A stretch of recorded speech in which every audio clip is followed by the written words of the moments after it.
Saat ini pertumbuhan ekonomi nasional kita cenderung menurun. Katanya akan meroket di atas angka 7%. Nyatanya mandek di angka 5%. Apa kamu nggak melihat? Alih-alih ekonomi meroket, yang meroket justru utang negara kita. Mengalami perlambatan. Menurut kami, situasi ini disebabkan oleh kurang cakapnya pemerintah dalam menentukan prioritas pembangunan. Bahwa semua negara sekarang ini pada posisi yang tidak mudah. Semua negara pada posisi yang sangat sulit. Semua negara. Kalau kita lihat negara-negara maju, yang namanya Amerika, yang namanya Eropa, semua negara di sana sekelas Amerika dan Uni Eropa ya, pada posisi yang ya, sangat-sangat sulit. Baik pertumbuhan ekonominya maupun inflasinya. Harga-harga semuanya membumbung tinggi. Bahkan ada satu negara di Eropa yang sekarang ini harga energinya, harga listrik, gas, harga bensin sampai naiknya 700%. Bayangkan naik 700%. Di sini naik 10%, 15% aja demonya 3 bulan. Itu 700% coba mau demo berapa tahun? Betapa sangat sulitnya. Harga pangan juga naik 2 kali, naik 50%. Kita ini patut bersyukur betul bahwa inflasi masih kita kendalikan di angka 3,1. Pertumbuhan ekonomi kita juga di kuartal kedua kemarin masih tumbuh 5,17%, termasuk 3 terbaik dunia.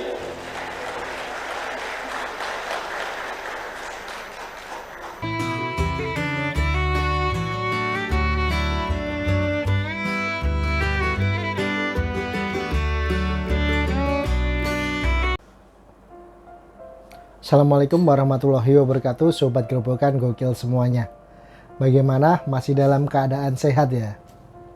Nah, sering kita mendengar ya, Mas AHY kerap kali mengkritik pemerintahan Presiden Jokowi. AHY sering menyebut ekonomi Indonesia tumbuh rendah, hanya 5%, padahal janjinya 7%. Dan AHY juga sering menyebut yang tumbuh tinggi bukan ekonominya tapi malah utang yang meroket. Tapi Mas AHY nggak melihat gambaran besar situasi kondisi global saat ini ya, bahwa semua negara itu sedang dalam ketidakpastian. Kondisinya semuanya sangat susah. Bahkan negara sekelas Amerika dan Uni Eropa itu juga kelimpungan menghadapi situasi yang tak menentu saat ini. Harga-harga untuk kebutuhan energi di negara tersebut bahkan naik mencapai 700%. Sedangkan kita di Indonesia ya, ekonomi masih bisa tumbuh di angka 5%. Dan inflasi juga terkendali di angka 3%. Dan di tengah kondisi ekonomi global yang tidak menentu saat ini, ekonomi kita itu masuk 3 besar terbaik dunia di antara anggota G20. Dan harusnya kita bersyukur akan hal ini. Ketika negara lain melonjaknya harga energi, harga listrik itu gila-gilaan sampai 700%, kita masih bisa stabil untuk saat ini. Hal yang luar biasa seperti ini kok masih saja terus dikritik oleh Mas AHY. Harusnya Mas AHY juga fair melihat gambaran ekonomi global saat ini seperti apa. Bukan hanya mengkritik kinerja pemerintahan Presiden Jokowi karena janji ekonomi naik 7% tapi naik hanya 5%. Dan berikut ini ya video pidato Presiden Jokowi pada Rapimnas Jaringan Kemandirian Nasional pada 29 Agustus 2023 kemarin. Yang di situ beliau juga menyinggung soal kinerja pertumbuhan ekonomi Indonesia yang masuk 3 besar terbaik dunia di tengah kondisi ekonomi global yang tidak menentu. Langsung saja kita lihat berikut ini videonya. Tadi disampaikan mengenai urusan tahun politik.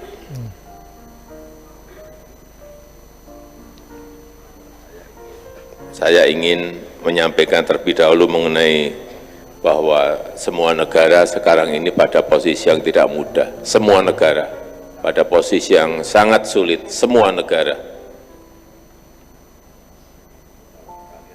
Kalau kita lihat negara-negara maju, yang namanya Amerika, yang namanya Eropa, semua negara di sana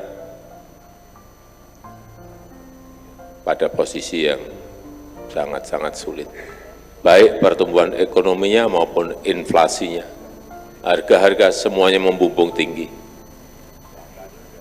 Bahkan ada satu negara di Eropa yang sekarang ini harga energinya, harga listrik, gas, harga bensin sampai naiknya 700%. Bayangkan naik 700%.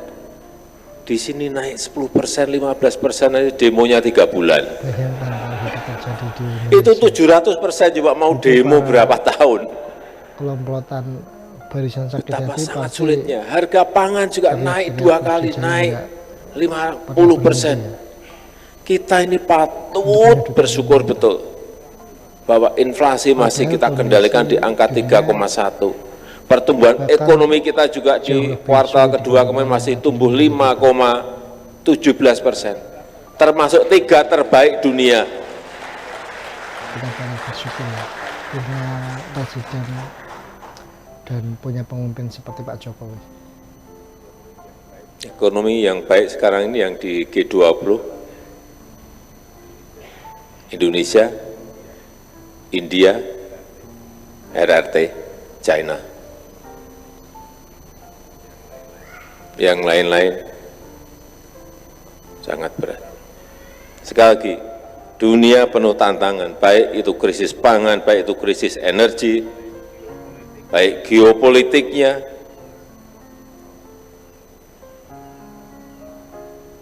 Dengerin tuh Mas Ahy. negara-negara banyak konflik. Jangan Saya kemarin 4 hari ke Afrika. Gambaran yang jelas. Begitu saya melihat di Afrika, sekali lagi, kita ini patut bersyukur betul. Urusan air saja mereka sangat sulit sekali. Air yang menjadi sebuah kebutuhan utama. Pangan apalagi. Kita ini patut bersyukur betul.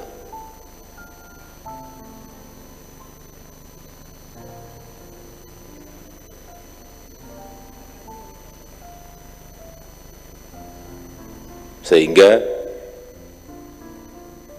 saya selalu menyampaikan jangan sampai urusan politik di 2024 itu mengganggu stabilitas ekonomi kita.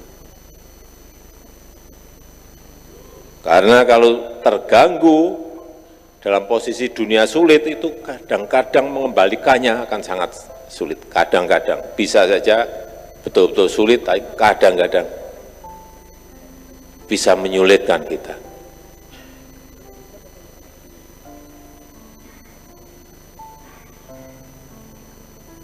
Oleh sebab itu saya pesan urusan 2024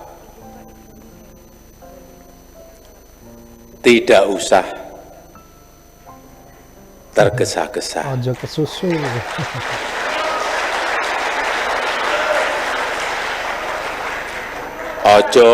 Ojo ke susu. Kita kerja dulu saja untuk ekonomi negara kita. Karena saya melihat ini atraksi politiknya belum selesai. Wirawiri sana sini, saya melihat masih. Saya nggak tahu partai ini ke sana, partai ini ke sini, partai ini ke sana, partai ini ke sini. Dia masih ngalor ngidul. Jadi kita dari jauh mengamati saja, mengamati dulu. Setuju enggak? Karena kelihatannya partai masih mencari format koalisi. Partai masih mencari format koalisi. Calonnya juga masih belum jelas. Cawapresnya siapa belum jelas. Benar enggak? Belum jelas kok malah dijawab. Jadi kita giat bekerja saja, giat bekerja saja sehingga produktif itu. Udah, ke situ aja udah. Setuju enggak?